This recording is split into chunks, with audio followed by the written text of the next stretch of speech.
नमस्कार, जय माई की। एक अज्ञात ऊर्जा,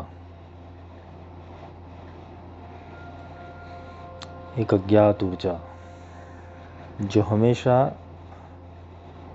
मनुष्य के भीतर छुपी हुई होती है।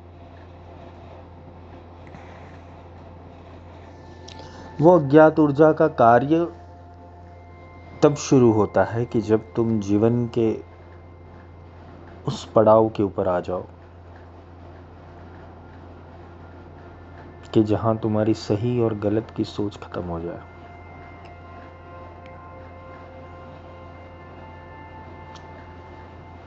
हम जीवन के अंदर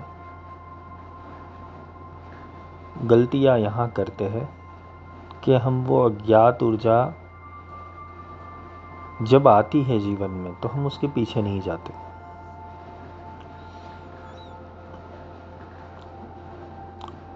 वो अज्ञात ऊर्जा जीवन के अलग अलग आयामों को खोलती है, जिसे एक शून्य अवकाश भी कहते हैं।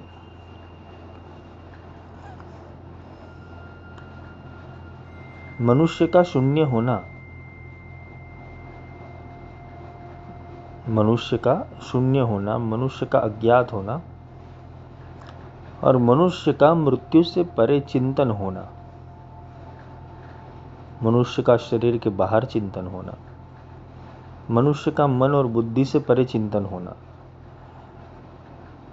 ये जब घटनाएं घटित होती है तो उसके पीछे ये अज्ञात ऊर्जा का बल लगता है।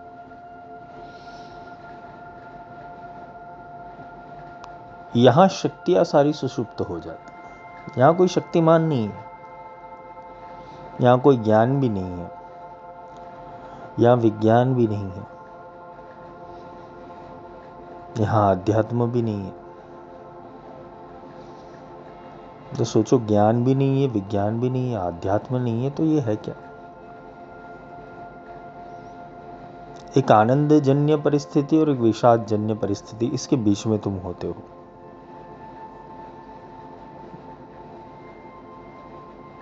जहां मन के अंदर बहुत सारे विषाद चल रहे हैं, पर भीतर का आत्मा आनंद करना चाहता है,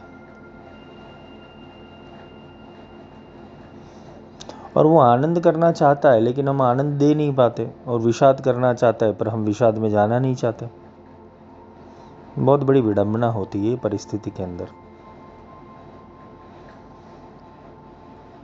क्योंकि मनुष्य जीवन में कुछ छोड़ना और कुछ प्राप्त करना ये लगा रहता है। कुछ छूटेगा, कुछ प्राप्त होगा, कुछ छूटेगा, कुछ प्राप्त होगा। ये निरंतर चलने वाली घटना है, ये स्थिर घटना नहीं है, ये निरंतर चलने वाली घटना है। और अगर कोई बुद्धिमान व्यक्ति इसको देखना चाहे तो इसे लूप कहते हैं। यहीं से चेतना एक स्तर के ऊपर से दूसरे स्तर के ऊपर जाती है।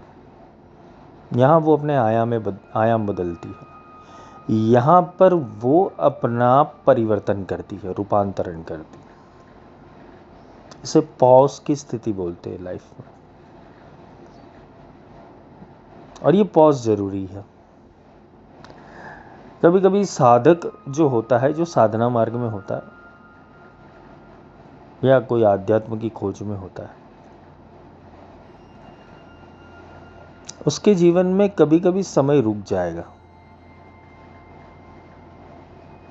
और समय रुकते ही समझ लेना वो सुप्रीम का कॉल आ गया, तो परमात्मा का।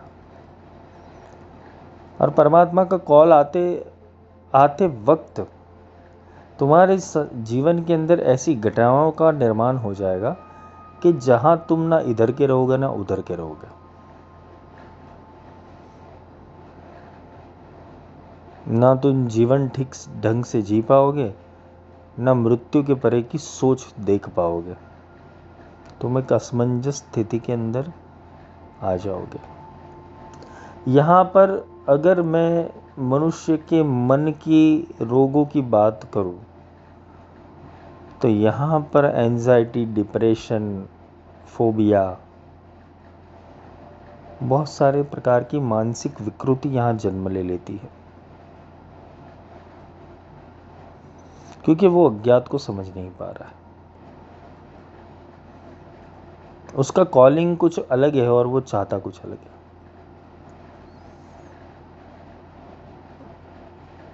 हम हमारे जीवन में कुछ निर्णय नहीं ले पाते सही और गलत का। तुम्हारा सही भी वही है कि जो तुम्हारे मनुष्य के मन द्वारा निर्मित है। तुम्हारी मनुष्यता से जो निर्मित हो जाता है वो तुम्हारे लिए सत्य हो जाता है। तुम उसके पीछे भागना चाहते हो, पर तुम्हारी आत्मा की दौड़ कुछ अलग है। आत्मा का कुछ विस्तरण अलग है, आत्मा का कुछ प्रकाश अलग है, आत्मा की अनंतता अलग है, आत्मा का परिवर्तन अलग है। आत्मा कुछ अलग चाहती है, मन कुछ अलग चाहता है। जब इस स्थिति में तुम आ जाओ तो समझ लेना कि तुम बहुत भाग्यशाली हो। अब यहां से खेल शुरू होता है। यहां एक और मन पूरा जोर लगा देता संसार की तरफ, और एक और आत्मा पूरा जोर लगा लेगा आध्यात्म की तरफ। पर दोनों ही स्थिति में साक्षी को पता नहीं होता कि आध्यात्म का सत्य क्या है और मन का सत्य क्या है। इसलिए वो कंफ्यूज अवस्था में रह जाता है, कंफ्यूज हो जाता है कि अब क्या करे। ये सत्य तो पता चल रहा है, लेकिन ये आसक्ति छूटती क्यों नहीं। मन पूरा जोर लगा देगा। यहां पर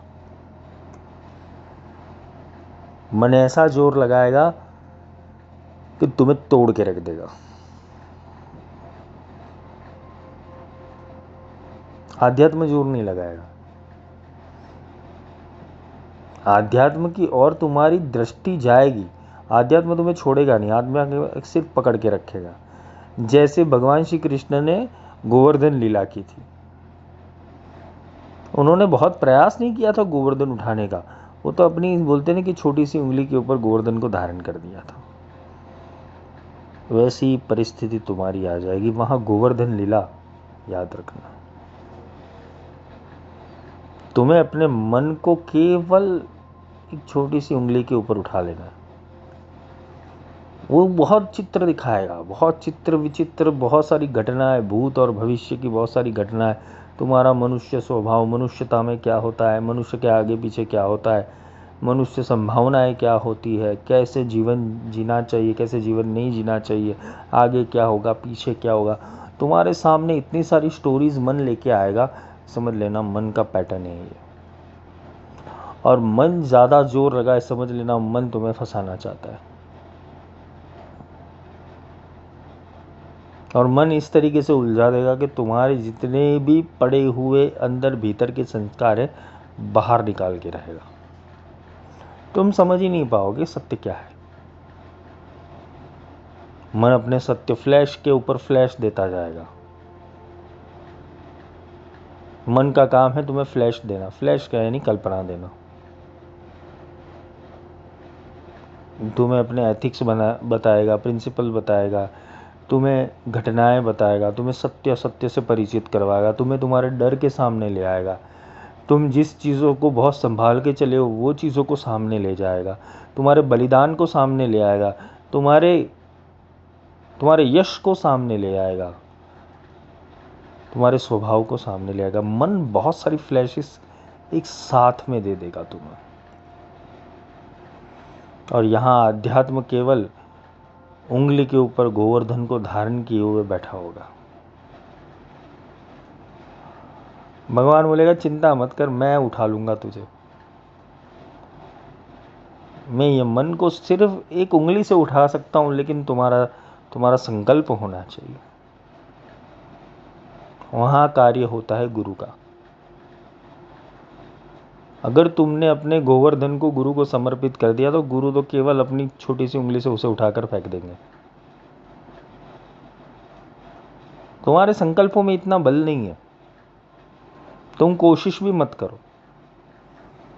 जब विषादग्रस्त स्थिति के अंदर जब अज्ञात ऊर्जा तुम्हें पुकारती है तब कोशिश ही मत करो कि तुम्हें कुछ करना है। तुम तो सिर्फ और सिर्फ भगवती की शरण में रहो। तुम और सिर्फ गुरु के शरण में रहो। ये मन का टॉर्नेडो आएगा। अगर तुम आध्यात्मिक पथ के ऊपर हो, तुम छूट नहीं पाओगे ये सारी चीजों से।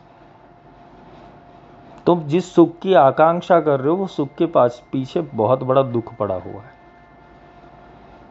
और तुम्हें जो दुख लग रहा है उसके पीछे बहुत बड़ा सुख है। वो तुम अभी नहीं समझ में आएगा, क्योंकि तुम्हें साधन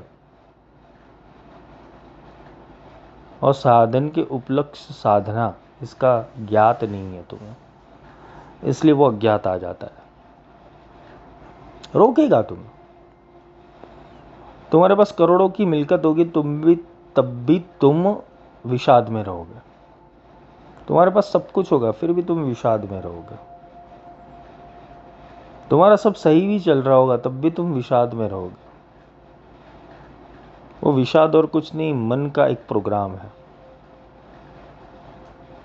मन में होने वाली घटनाएं हैं।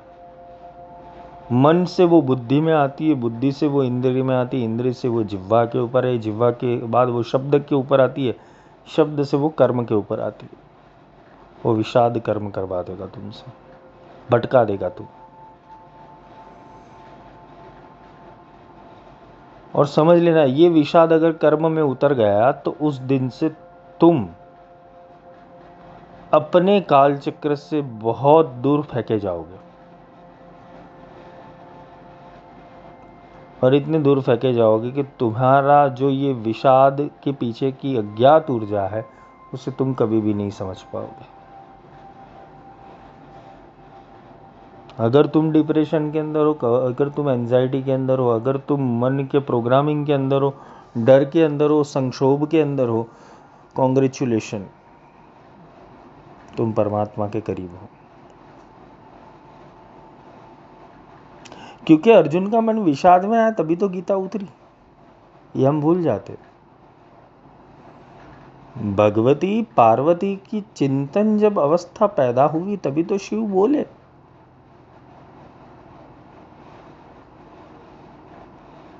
जब कुछ समझ में नहीं आया मनुष्य को, साधक को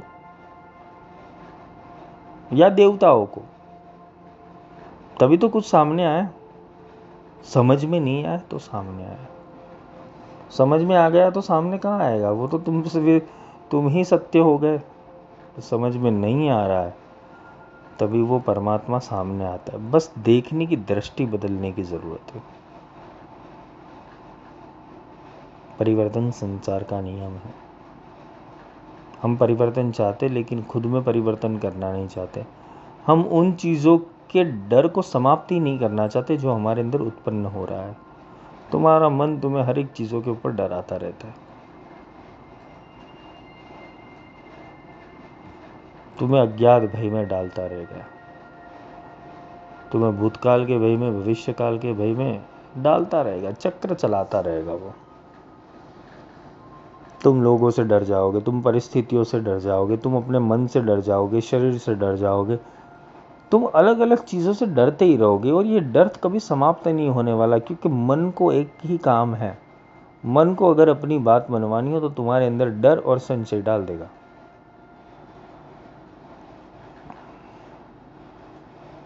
और ये डर और संशय तुम्हारे अंदर ऑटो रीप्रोग्रामिंग करेगा। तुम्हारे अंदर डर एक बार घुस गया और संशय घुस गया, फिर तुम्हें कुछ समझाने की जरूरत नहीं। मन बहुत उस्ताद है, मन सारी चीज़ें बना देगा, मन सारी कल्पनाएं बनाएगा, और तुम उससे बाहर ही नहीं निकल पाओगे। इसलिए तुम डिप्रेशन में हो तो और डिप्रेशन में जाओगे, एंजाइटी में तो और एंजाइटी में जाओगे, फोबिया में के अंदर हो तो और फोबिया में जाओगे। तुम्हें अपने मन को केवल परिवर्तित करना है, उसको 360 डिग्री घुमा दो, उसको दिखा दो, मृत्यु दिखा दो उसको एक बार।